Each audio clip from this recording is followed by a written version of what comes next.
All right, let's get into it. Today, we're taking a deep dive into one of Asia's most secretive and powerful defense projects, India's Agni-VI missile. But first, you gotta hear the story about espionage. Picture this, May 2023. A top scientist at India's Defense Research and Development Organization, the DRDO, he gets arrested. The accusation? He was honey-trapped by a Pakistani spy and was leaking top-secret details about India's most advanced missile programs. And yeah, that included the Agni-VI. I mean, that whole incident just goes to show you the incredible stakes we're talking about here. So, what is the Agni-VI and why is it so important? Well, that's what we're here to break down. We're going to look at the history of the Agni program, put it head-to-head with its main rival, unpack the game-changing tech inside it, and then figure out what it all means for the rest of the world. To really get a grip on the Agni-VI, you've got to go back to the beginning, to its predecessors. This was a program originally dreamed up by the legendary Dr. APJ Abdul Kalam, the missile man of India. So, starting with the Agni-I way back in 1989, every new missile in this family was a huge jump forward for India's strategic reach. I mean, you can see it right there. The program just kept evolving, from a pretty short-range deterrent all the way to a true intercontinental weapon with the Agni-V, which, by the way, hit a range of over 7,000 kilometers in a 2022 test. That's some serious distance. Okay, so why push for something even bigger, like the Agni-VI? Well, it really comes down to one big strategic calculation: keeping up with China, and specifically with their monster of a missile, the Dongfeng 41. For a long time now, China's DF-41 has been the benchmark for long-range ballistic missiles in Asia. But India is getting ready to answer back with the Agni-VI. And listen, this isn't just about playing catch-up on range. This is about leveling the playing field in terms of strategic power. All right, let's get into the nitty-gritty and put these two titans head-to-head. Now, at first glance, you might see the DF-41 has a bit of an edge in stated range, but here's where it gets interesting. Look at the payload capacity. The Agni-VI is being designed to carry up to 10 warheads. That puts it right on par with the DF-41. And you have to understand, that's what really matters. It's not just about how far you can throw something, it's about how much of an impact you can make when it lands. And then there's the launch platform. This is huge. The Agni-VI is being developed for both land and submarine launch. That submarine capability gives India a credible second strike option. Think about it. Even if your land-based missiles are taken out in a first strike, you can still retaliate from a hidden sub. That is a massive, massive strategic advantage. And that ability to hit multiple targets, well, that brings us to the real heart of what makes these missiles so powerful. It's a technology called MIRV, and believe me, it completely changes the game when it comes to nuclear deterrence.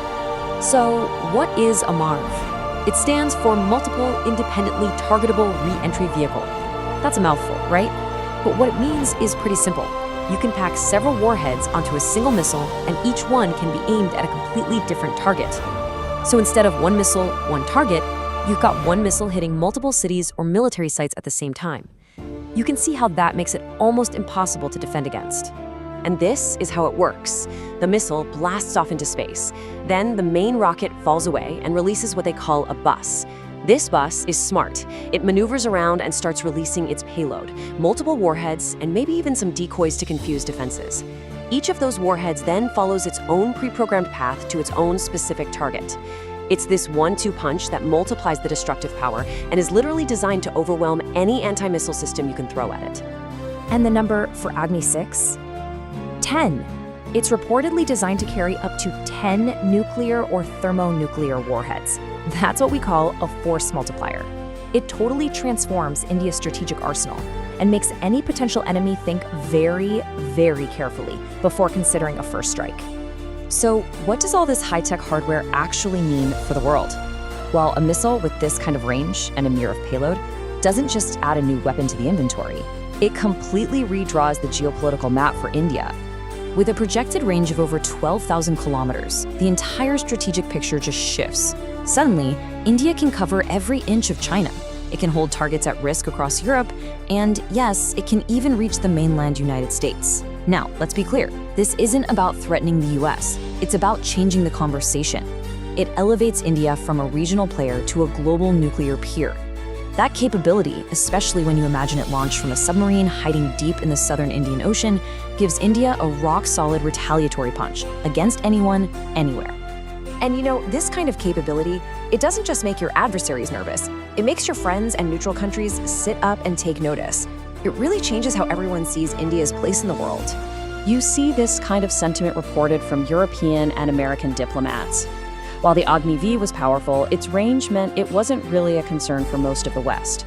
But the Agni-VI, as a true ICBM, it crosses that line. And that has reportedly raised some eyebrows in Western capitals, because now they have to start factoring India into their own long-range defense plans in a way they never had to before. Of course, India's argument is pretty straightforward. They'll tell you they have to develop these weapons to deter China, which, let's face it, isn't being held back by any international restrictions on its own missile programs. And this really gets to the heart of the modern arms race, doesn't it? What one country calls deterrence, another country sees as a threat. It just drives this cycle where everyone's chasing stability by building weapons that ultimately make the world feel a lot less stable. When you boil it all down, the Agni-VI is so much more than just military hardware. It's a massive strategic statement. It redefines India's membership in that very exclusive club of global military powers. And it really leaves us with a critical question for the future. As this missile race in Asia just keeps speeding up, is it actually creating a more stable balance of power? Or are we just building a more dangerous hair-trigger world?